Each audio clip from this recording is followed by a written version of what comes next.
ফল হারিনি অমাবস্যা উপলক্ষে দত্তপুকুরের কালাচাঁদ পাড়া তান্ত্রিক বাড়ি কালী মন্দিরে বিশেষ পুজোর আয়োজন হলো বেশ সমারোহে। এই পুজোকে কেন্দ্র করে ভক্তদের ভিড় ছিল চোখে পড়ার মতন।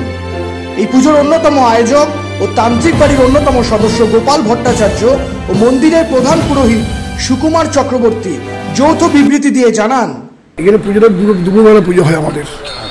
এই ধরুন 2টির সময় পুরো শুরু হবে, 2টোর থেকে শুরু হবে, যার কোনো অবশ্যই থাকবে পুজো হবে। আচ্ছা, এই যে ভক্তরা এই যে আসছে, হ্যাঁ, ভক্তদের কি ব্যবস্থা? এবার ভক্তরা আসছে মায়ের আশীর্বাদ নেওয়ার জন্য আসছে। এখানে অন্য কোনো ব্যাপার নেই, সবাই আসে মায়ের আশীর্বাদ পাবে এবং এখান থেকে অনেক ভক্ত অনেক কিছু হবে, সব কিছু আশীর্বাদ নিয়ে যায়, তাতে অনেক ভালো মন্দ সব কিছু হয়। এখানে অন্য কোনো ব্যাপার নেই। মন্দিরের নাম কি? এটা তান্ত্রিক বাড়ি বলেই প্রসিদ্ধ। তান্ত্রিক বাড়ি ছিলেন, এখন কিনেছেন গোপাল ভট্টাচার্য কিনেছেন, উনি এখন এই পুজোটা করেন।